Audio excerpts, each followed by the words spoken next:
When a functional interface is a parameter to some method, then there are two ways to pass an argument for that parameter. Number one, we pass an object of a class implementing that functional interface as the argument for the parameter of type functional interface. And the second one is we pass a lambda as an argument for the parameter of type that functional interface.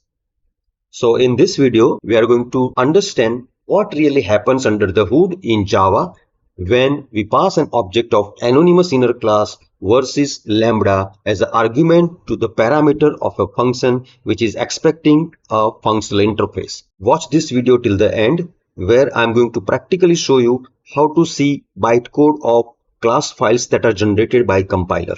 So let's get started.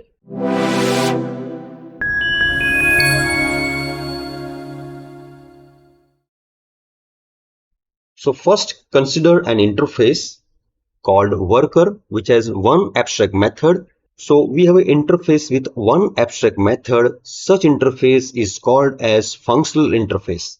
Functional interface was introduced in Java version 8. Now let's consider a function taking the interface as parameter. So we have method called execute, which is expecting interface as a parameter, and within the body of that function, it is invoking that abstract method that is declared in this worker interface.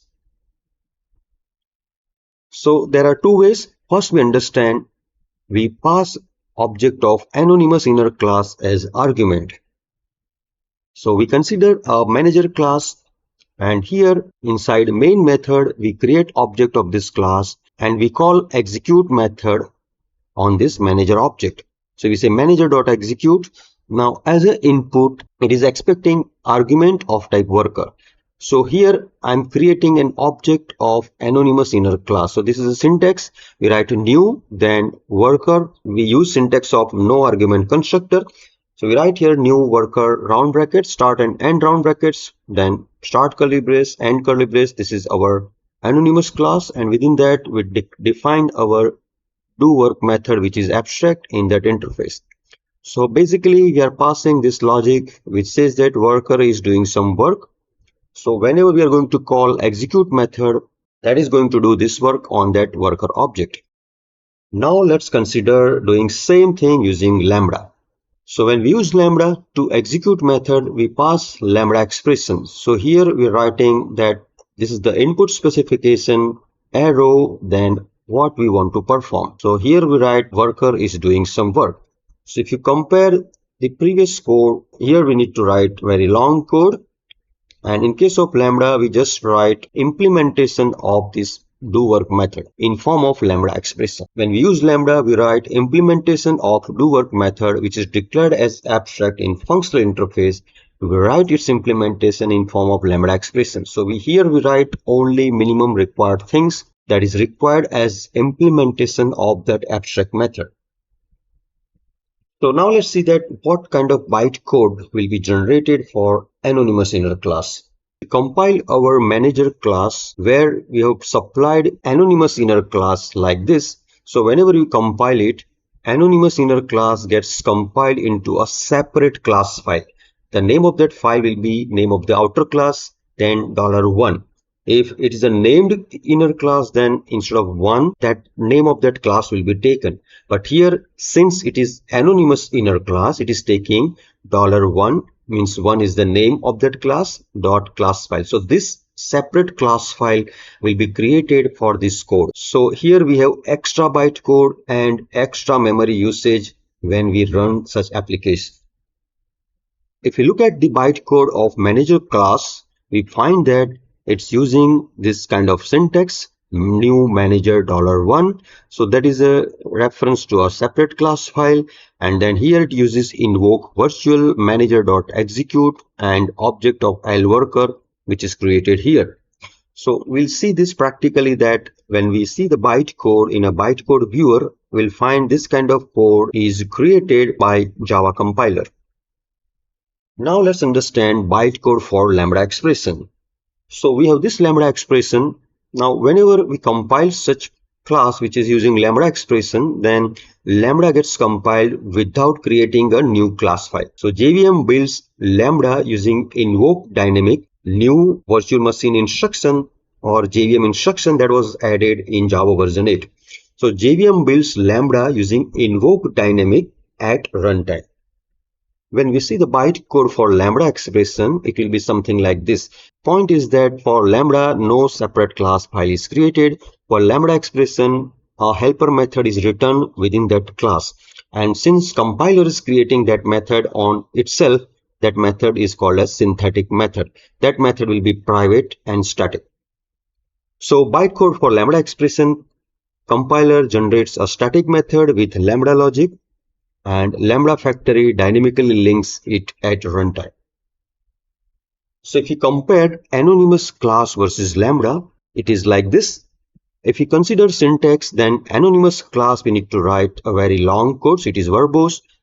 Lambda expression is very concise. In case of anonymous class, extra class file is generated. In our example, it was manager $1.class. In case of Lambda expression, no extra class file is generated for Lambda expression. The bytecode instruction that is used by anonymous class is creating a new object using new and using invoke special, whereas in case of Lambda expression, it uses invoke dynamic, which is a new syntax that was introduced in Java version 8. In case of anonymous class, no helper method is required because we provide implementation in an anonymous class. Whereas in case of Lambda expression, extra helper method will be required, which is created by compiler for Lambda expression. Obvious anonymous class is slightly less efficient because it has to create object of anonymous inner class, then it has to invoke method. Whereas Lambda expression is more optimized because we are directly making call to synthetic private static method. As a bonus tip, let's understand all these things practically in our demonstration. So we have two ways to provide implementation. One is using anonymous class, second is using Lambda. So here is our worker interface. This is our manager class as we discussed. So now I'm going to compile these files. I say javac star.java. So it's going to compile both the files and let's see what happens. We say class files. We can see here three class files are generated: manager.class, manager$1.class, and worker.class. Now let's execute our manager class. It works. Worker is doing work. Now let's see how to do it using Lambda.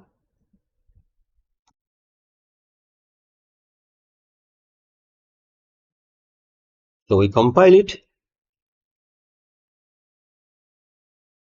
And let's see the class files that are generated.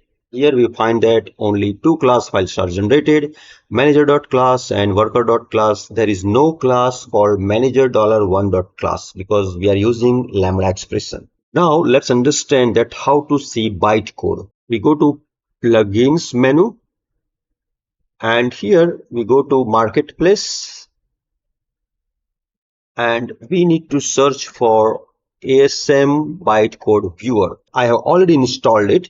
Otherwise, you just select it and install that plugin will get installed. So this is the plugin that we are going to use to view bytecode that is generated by the compiler. So how to see that? This is our class file. So we right click and from here we get that option ASM bytecode viewer. So if you see that, you can see here the bytecode instruction that was created for this manager class, and you can see here some nested member manager$1, which is our inner class, and here in this main method it's performing this logic. It's creating an object, supplying that object as input to this execute method. Now let's see bytecode for manager class in case of Lambda expression. So again, we right click, select here ASM bytecode viewer, and here in main method we find that logic invoke dynamic. It's here invoke dynamic do work object do work, it's expecting L worker, where it is passing here static method, which is the synthetic method for Lambda. The logic is here, and this is connected at this point using metafactory method of this Lambda metafactory entity. So in this way, using ASM bytecode viewer, we can see the bytecode and we can practically understand what exactly gets returned in .class file. It is also possible to view this bytecode using utility that is provided by JDK, which is Java P. So we provide this option -c, -p and -v, and we specify name of class file. So say manager.class. Using this command also, it is possible to see the bytecode instruction. It is like this. So that was practical demonstration of understanding difference between using abstract class versus Lambda as an argument to a function that is expecting functional interface as parameter. So key takeaways are Lambdas and anonymous classes, they look similar in syntax, but they behave very differently at bytecode level.